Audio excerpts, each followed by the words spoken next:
Going out into nature is one of the best ways, the easiest ways to connect with the heart. And before you say, well, why is that? It's you're going out into nature, of course, duh. Well, when you're out in nature, all your senses are involved, and your brain, shall we say, crowded out a little bit. So when you have all the senses going, the body is the one in charge. And so often we're in a very cerebral world right now, duh. And quite often the body is not even considered. If it's considered more of how can I keep it healthy to allow it to carry this brain around? What can I do to keep the body satisfied and happy so I can continue with my thoughts or the movies or the video games or the social media? And the body really, we don't pay that much attention to it. Oh yeah, we adorn it. I mean, heck yeah. But that's generally the brain adorning it, right? What makes us look best? What's the hottest trend happening on social media? How can I emulate what I am seeing? That is brain, that is not body. When we go out into nature, we have all those different senses being activated, and we can slow down and start to hear what the body wants, what it is that is trying to tell us, really. Here, I have a sweet little cat. This is Hamilton. He's old, and he's looking for a warm spot, so he just came up on my lap. He's the sweetest darn thing. He's mainly blind. So when we're out in nature or out in the garden, getting our hands into the soil, then our brains, I don't want to say shut down. Our brains are muted a little bit by all of our senses being engaged with nature, with the earth. And you can do this in the city too.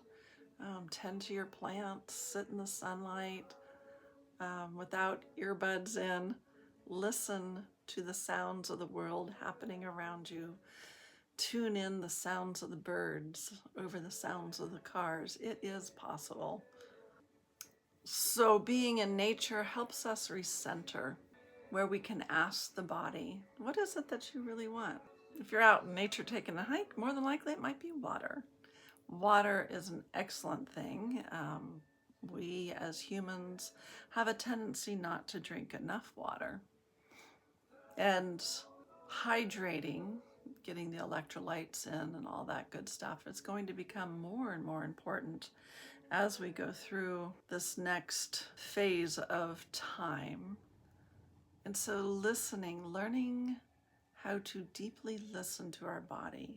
Do you need more sleep? What kind of foods is it that you want?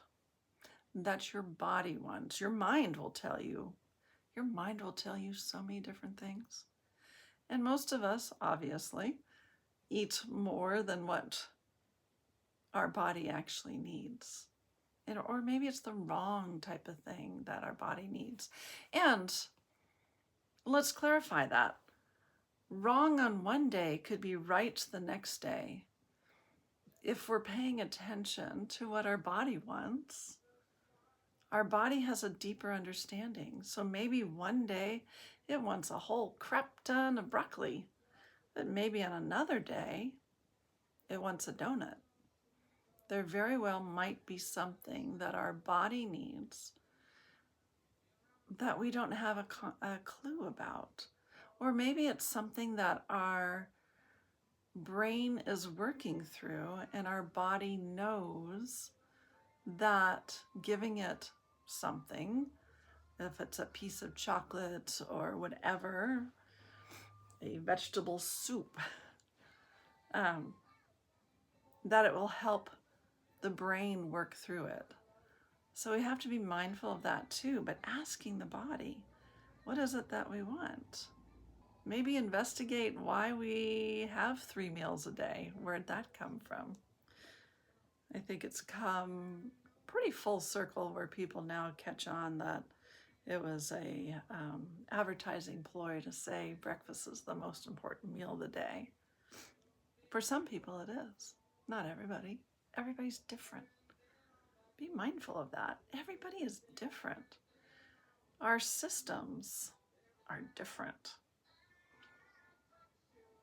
So in order to be heart-centered, we need that time in nature or with nature, paying attention to nature, so our bodies can connect again, so we can hear. Our body's always connected, right? But so we can hear what it is that our body wants. Our heart can speak to us. We can shine through the heart once we truly start to engage the body, more so than the mind. The mind is involved with all those things, cerebral. So the podcasts, which I love me my podcasts, but that's also cerebral. And can I go take a walk around a track while I listen to a podcast? Yes. Am I listening to my body? Not very much. A little bit, not very much. So consider taking the earbuds out, taking a walk, not a hike. Listen to what the body says. The body will lead the way to the heart. Nature will lead the way to the body. So nature, body, heart. Or maybe nature, body, heart. Doesn't have to be on a gradient. But one pathway leads to the next. Go try it. Maybe I'm wrong. Maybe I'm right. Test it. There's the finger. Be well.